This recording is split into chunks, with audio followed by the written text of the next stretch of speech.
Bismillahirrahmanirrahim. Assalamualaikum warahmatullahi wabarakatuh. Innal hamdalillah nahmaduhu wa nasta'inuhu wa nastaghfiruh wa na'udzu billahi min syururi anfusina wa min sayyiati a'malina. May yahdihillahu fala mudhillalah wa may yudhlil fala hadiyalah.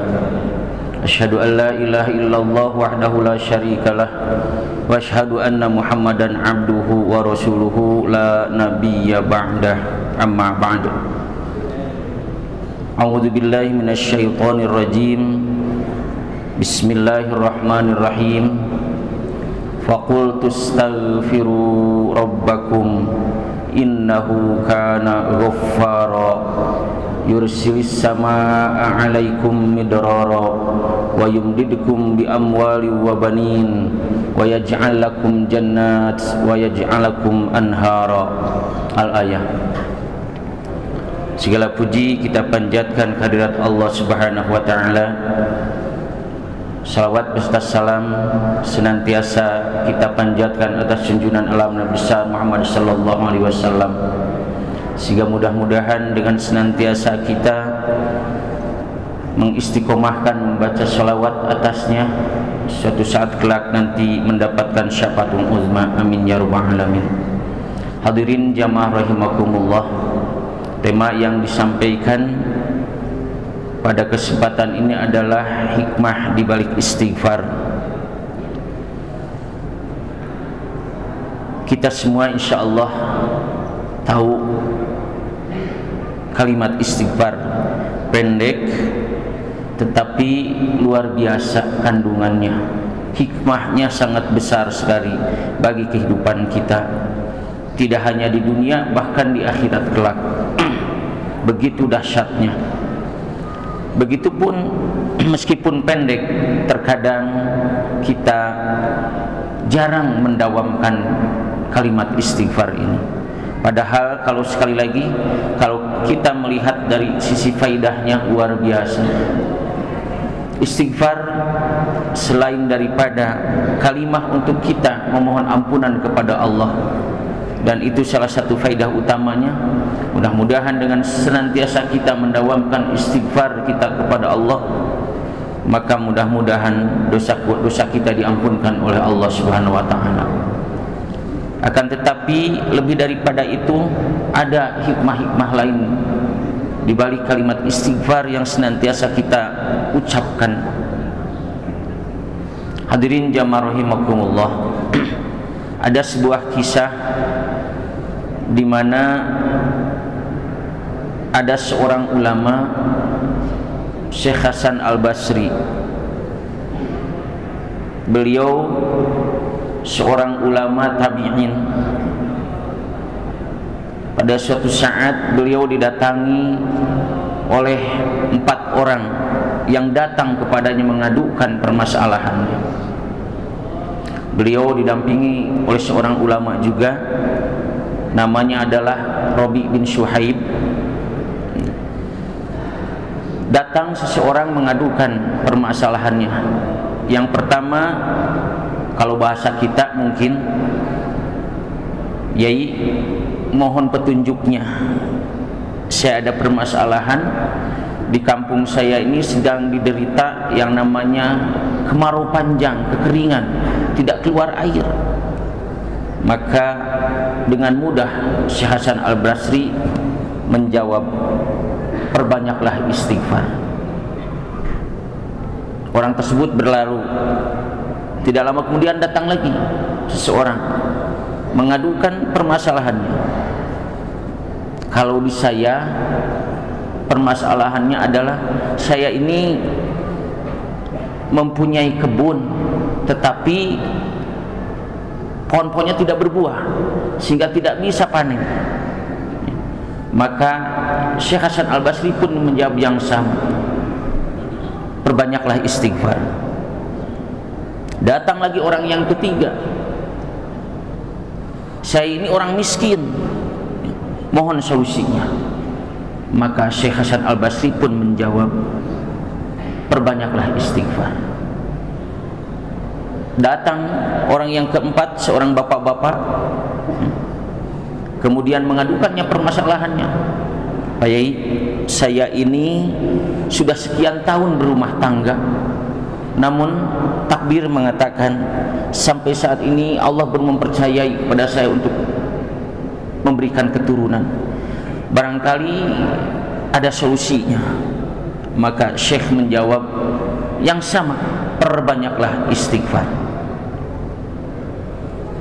Seorang ulama yang mendampinginya, yakni Rabi bin As-Suhaib, heran lalu bertanya, ya Syekh, dari tadi 4 permasalahan yang berbeda-beda disampaikan oleh orang-orang yang berbeda, tapi Anda menjawab begitu entengnya. Anda hanya memberikan solusi perbanyak istighfar, perbanyak istighfar, perbanyak istighfar. Itulah jawabannya.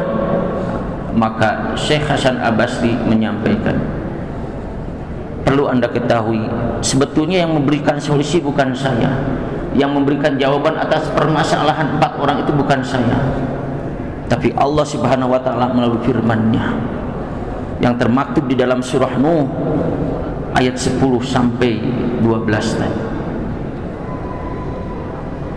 Yang saya bacakan tadi, a'udzubillahi minasyaitonirrajim, faqultu astaghfiru rabbakum innahu kana ghaffara. Maka aku katakan, beristighfarlah kalian kepada Allah, innahu kana ghaffar, karena sesungguhnya Allah itu zat yang maha pengampun. Wa yursilis sama' alaikum midrar, dengan kalian memperbanyak istighfar, niscaya Allah akan menurunkan hujan dari langit yang lebat. Maka dengan demikian insya Allah tanah-tanah kalian akan subur. Bahkan wa yumdidkum bi amwal, Allah pun akan menambahkan harta kekayaan, wa banin, dan juga anak keturunan. Wa yaj'al lakum jannat, Allah pun akan menjadikan kebun-kebun yang subur. Wa yaj'al lakum anhar, demikian pula Allah akan mengalirkan sungai-sungainya untuk kehidupan kalian. Itu kata Imam Syekh Al-Bisri. Itulah jawabannya. Aku tidak semata-mata memberikan jawaban, melainkan berdasarkan sumber. Jadi Allah yang memberikan info itu. Hadirin jamaah rahimakumullah, betapa dahsyatnya kalimat istighfar ini. Ketika kita yakini, kemudian kita dawamkan dalam sehari-hari. Bahkan ulama berpesan,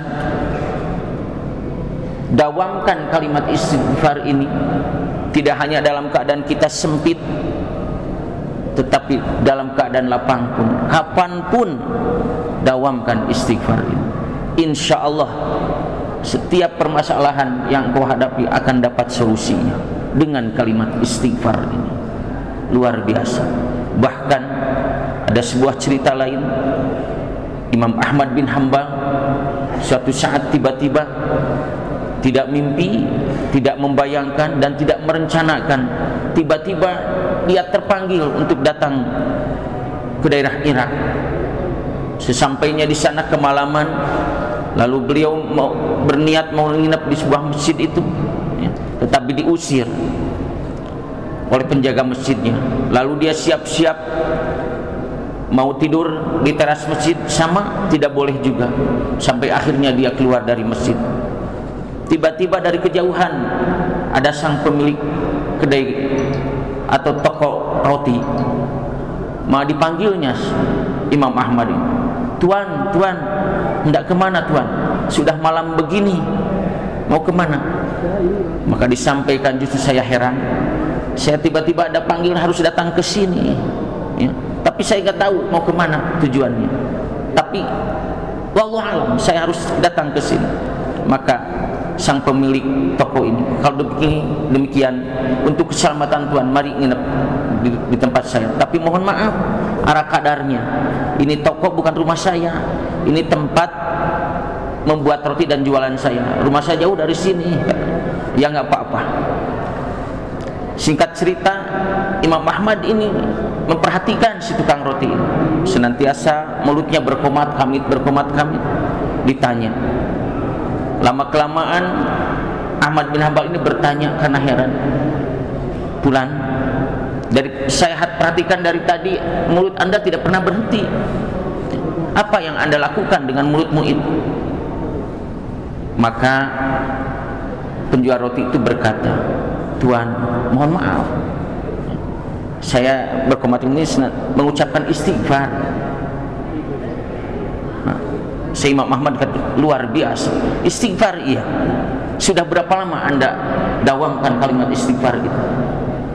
Kata beliau, wallahu alam, tapi seingat saya mulai dari anak saya dulu lahir sampai sekarang kurang lebih sudah 35 tahunan lah saya mendawamkan istighfar. Lalu ditanya, lalu apa yang telah Anda dapatkan dengan kalimat istighfar itu?